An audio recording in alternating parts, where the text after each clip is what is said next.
Hello guys, আমি ইমরাটি cruise প্রোমা blog পেজের নাম প্রোমা ডেলি ব্লগ। তো আজকে আমি একটা নতুন রেসিপি নিয়ে চলে এসেছি। তো আমি আজকে গিয়ে গরুর মাংসটি রান্না করব।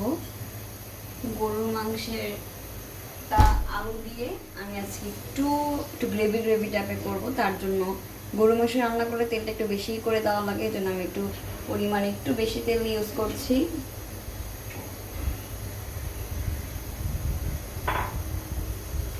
তারপরে এখানে আমি নিয়েছি আলু, যেটাকে গিয়ে আমি ভালো করে ফুড কালার ইউজ করে তারপরে এটাকে মাখিয়ে লবণ দিয়ে তেলে ভেজে নিয়েছি। এখানে গিয়ে আমি হলুদ মরিচ ধনে জিরে নিয়ে নিয়েছি। এখানে গিয়ে আমি পেঁয়াজ বেরেস্তা, তারপর গিয়ে কাজু বাদাম আর টক দই একসাথে আমি ব্লেন্ড করে নিয়ে গ্রেভি বানিয়ে নিয়েছি। এখানে মাংসের মিক্স মশলা নিয়ে নিয়েছি। এখানে আমি পেঁয়াজ নিয়ে নিয়েছি, এখানে লবণ নিয়ে নিয়েছি, এখানে আদা রসুন নিয়ে নিয়েছি, এখানে আমি গরুর মাংস নিয়ে নিয়েছি। আর এখানে গিয়ে আমি যে মশলাগুলো নিয়েছি সেটা গিয়ে আমি 4টা তেজপাতা, লবঙ্গ, তারপর গিয়ে 4টা দারচিনি, 4টা এলাচ নিয়ে নিয়েছি। তেলটা গরম হয়ে গিয়েছে, এখন আমি তেলের উপরে তেজপাতাগুলো দিয়ে দিচ্ছি। তারপরে তেলের মধ্যে আমি লবঙ্গগুলো দিয়ে দিচ্ছি। তেলের মধ্যে আমি দারচিনিগুলো দিয়ে দিচ্ছি।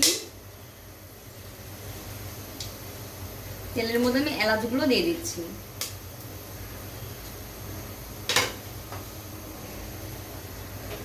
এখন এই সব কিছুকে নাড়তে হবে খুব ভালো করে।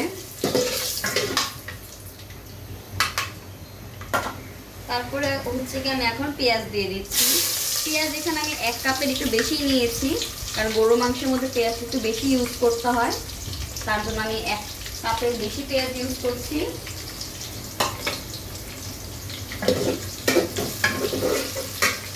খুব ভালো করে এটাকে এখন নাড়তে হবে।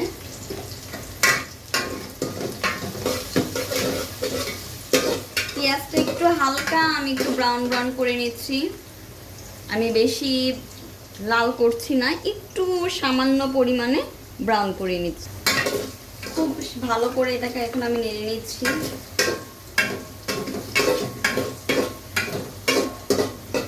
পেঁয়াজটা একটু লাল লাল হয়ে যাওয়া আগ পর্যন্ত অপেক্ষা করছি।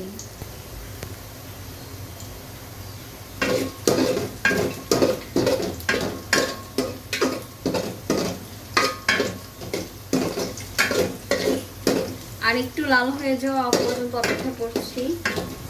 আর এটাকে আমি বেরেস্তা করবো না, এটাকে হালকা একটু ব্রাউন করবো, বাট বেরেস্তা না। হালকা একটু লাল কালার চলে আসলে আমি এখানে আদা রসুনের পেস্টটা দিয়ে দিচ্ছি।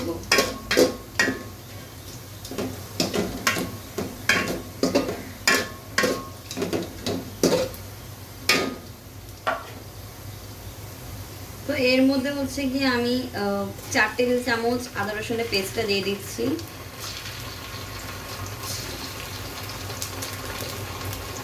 5 টেবিল চামচ ইউজ করছি।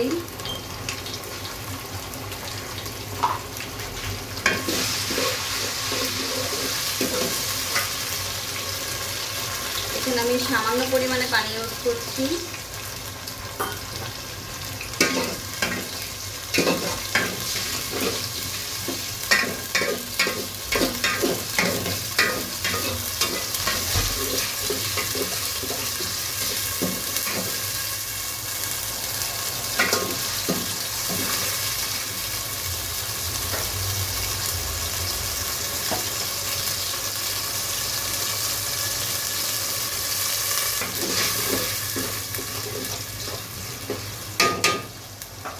এর মধ্যে গিয়ে আমি 1 টেবিল চামচ মরিচ গুঁড়া দিয়ে দিচ্ছি।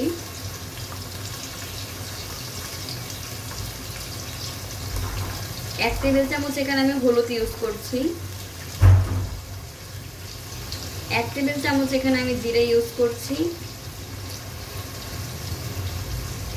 আর 1 টেবিল চামচ এখানে আমি ধনে ইউজ করছি। আর খুব ভালো করে এটাকে নাড়তে হবে।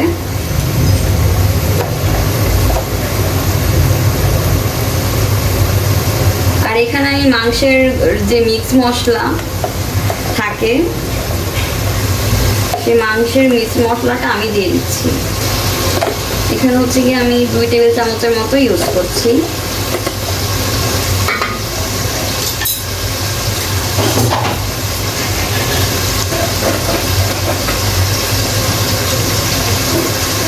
আর আমি যে ফুড কালারটা ইউজ করেছিলাম সেটা অরেঞ্জ ফুড কালারটা আমি ইউজ করেছিলাম আলুতে যে মাখিয়েছিলাম।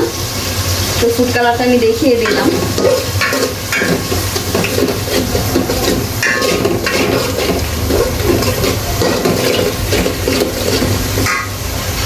সামান্য একটু পানি দিয়ে আমি মাংসটাকে একটু ভালো করে কষিয়ে নিব।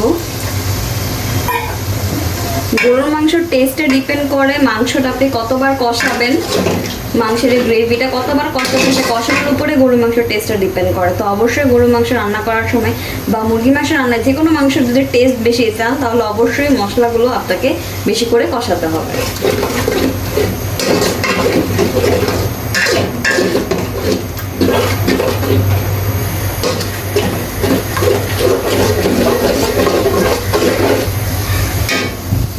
এখন হচ্ছে গিয়ে আমি ঢাকনা দিয়ে ঢেকে দিচ্ছি।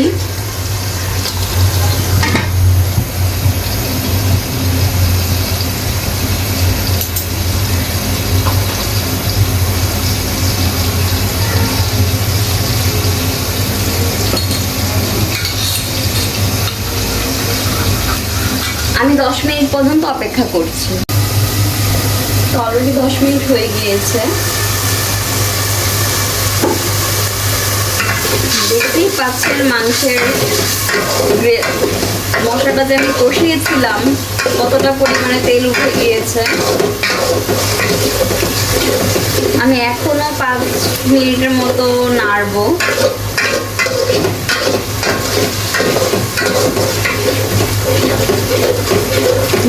আমি আগেও বলেছি মশলা যত কষাবেন মাংসের টেস্টটা তত হবে। আপনার মশলা কষানোর উপরে ডিপেন্ড করতেছে মাংসের টেস্টটা।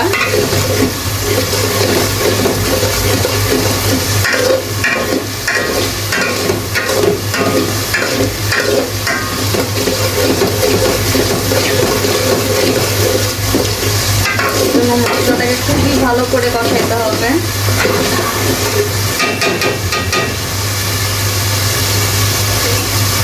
মাংসে তেল উঠে গিয়েছে।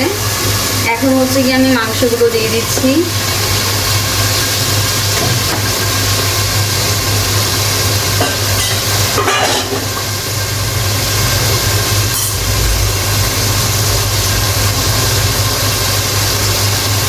এখন আমি মাংসগুলোকে খুবই ভালো করে আমি এখন মাংসগুলোকে নেড়ে দিব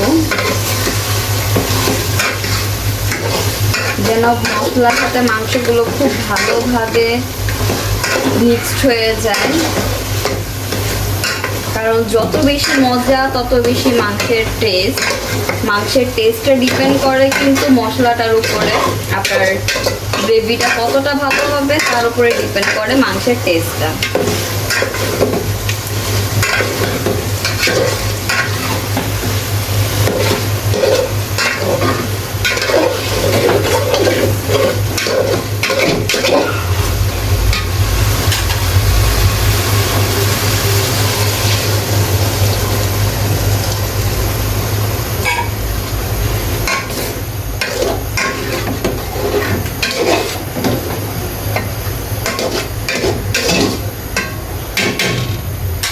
আমি এখন ঢাকনা দিয়ে রেখে দিচ্ছি 10 মিনিটের জন্য। দেখা হচ্ছে 10 মিনিট পর।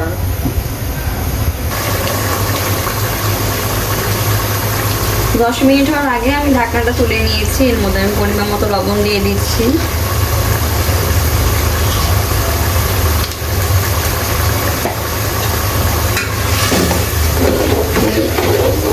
আবার একটু নেড়ে ঢেকে দিচ্ছি।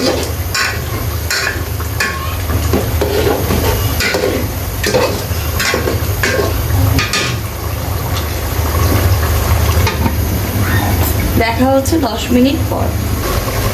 আমি ঢাকনাটা সরিয়ে নিয়েছি। এখন আমি এটাকে খুব ভালো করে নেড়ে দিচ্ছি।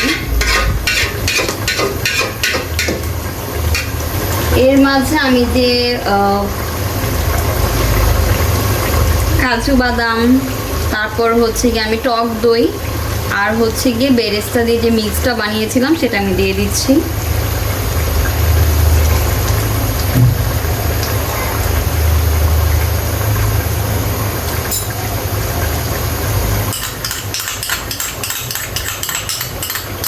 পুরো গ্রেভিটা আমি খুবই ভালো করে ব্লেন্ড করে নিয়েছিলাম। সে ব্লেন্ড করা গ্রেভিটা আমি দিয়ে দিচ্ছি, এতে মাংসের টেস্ট আরও বেশি বাড়বে।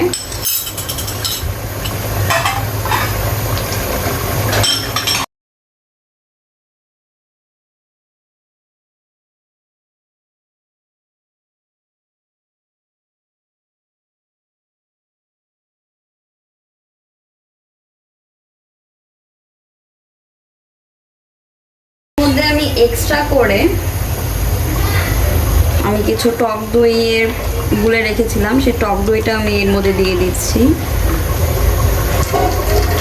টক দইটা আপনারা আপনাদের পরিমাণ মতো ইউজ করবেন। আমি এখানে প্রায় 5 টেবিল চামচের মতো টক দই দিয়েছি, দিয়ে এটাকে একটু মিক্সড করে নিচ্ছি।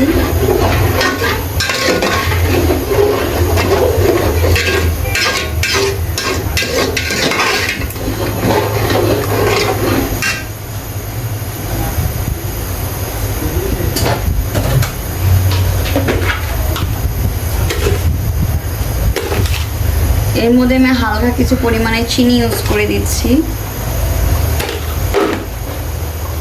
চিনিও খুব সামান্য পরিমাণে ইউজ করতে হবে, একদম মিষ্টি, কারণ এটা একটু ঝাল একটু মিষ্টি এরকম টাইপের হবে। বেশি মিষ্টি দিলে তখন ভালো লাগবে। তো আমি হচ্ছে কি এর মধ্যে আলুগুলো দিয়ে দিচ্ছি। আলুগুলোকে খুব ভালো করে হচ্ছে কি আমি মিক্সড করে রেখেছিলাম।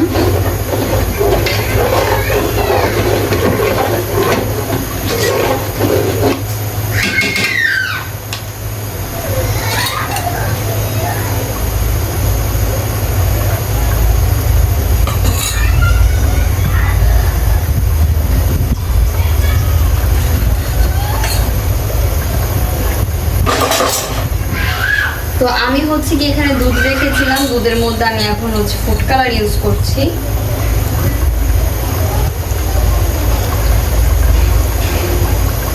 আপনারা চাইলে এখানে জাফরান ইউজ করতে পারেন,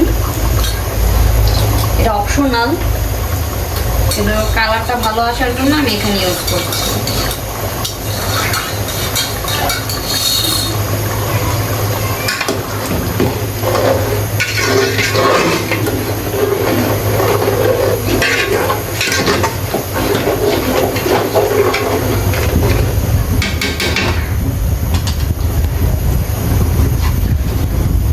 ঢাকনা দিয়ে রেখে দিতে হবে প্রায় 10 মিনিটের জন্য।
এর মধ্যে আমি সামান্য পরিমাণে 1 কাপের মতো পানি ইউজ করেছি।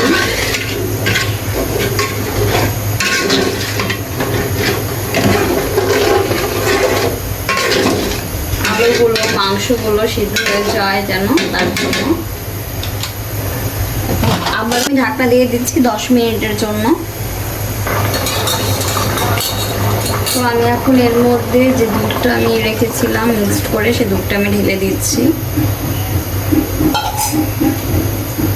দুধটাকে দিয়ে আমি খুব ভালো করে মিক্সড করে নিচ্ছি।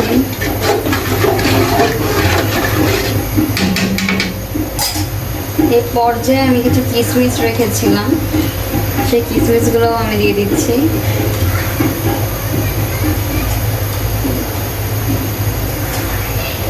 দিলাম। এখানে হচ্ছে আমি গরম মশলা একটু ছিটিয়ে দিচ্ছি।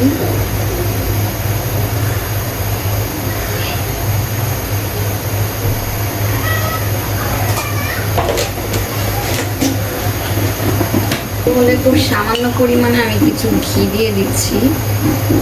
ঘিয়ের এই গ্রেভিটা জন্য খেতে ভালো লাগবে, এর জন্য ঘিটা একটু দিয়ে দিলাম জাস্ট স্মেলের জন্য।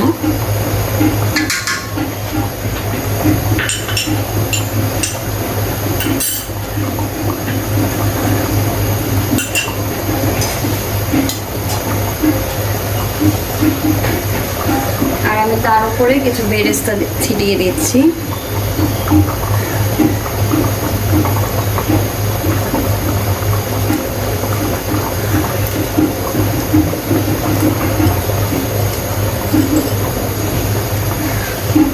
বেরেস্তা দেওয়ার কারণে তরকারির টেস্টটা আরও ভালো লাগবে খেতে, তখন খেতেও খুব টেস্ট হবে। তার জন্য বেরেস্তা অবশ্যই দিতে হবে। আমার এই রান্নাটা অবশ্যই আপনারা বাসায় একবার ট্রাই করে দেখবেন। আপনারা নিজেরাই বলবেন যে বাবুর্চিরা যে রান্না করে তার থেকে এটার টেস্টটা সব থেকে বেশি ভালো। আর আপনারা আলু ছাড়া ঠিক এইভাবে রেজালা হিসেবে আপনারা রান্না করতে পারেন। তো আমি এখানে আজকে আলু ইউজ করেছি। আর রেজালা করলে কিন্তু ঝোলটা গ্রেভি গ্রেভি হবে, সেই ক্ষেত্রে আপনারা আলু ছাড়া সব আমি যা যা ইনগ্রিডিয়েন্টস ইউজ করেছি সেম ইনগ্রিডিয়েন্টস ইউজ করে কিন্তু আপনারা রেজালাটা রান্না করতে পারবেন।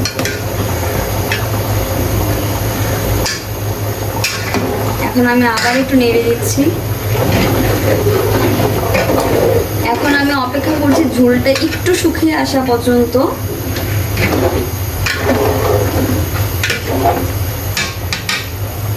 আর আমি একটু গ্রেভি গ্রেভি টাইপের রাখবো, তার জন্য আমি একটু ঝোলটা একটু টেনে নিচ্ছি।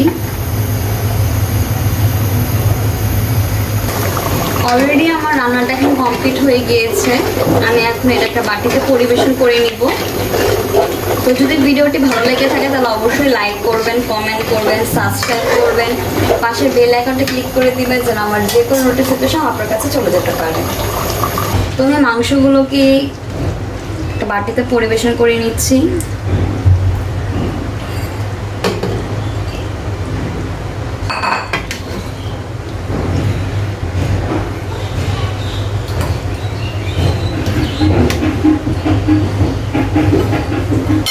আপনারা চাইলে হাঁড়িতেও রাখতে পারেন।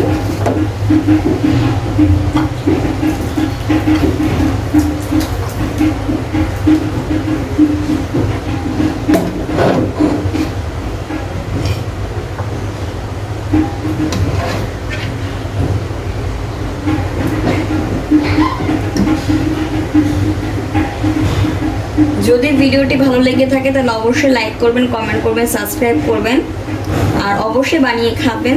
ঈদ মুবারক গাইস, সবাই ভালো থাকবেন, সুস্থ থাকবেন। টাটা, বাই বাই, সি ইউ।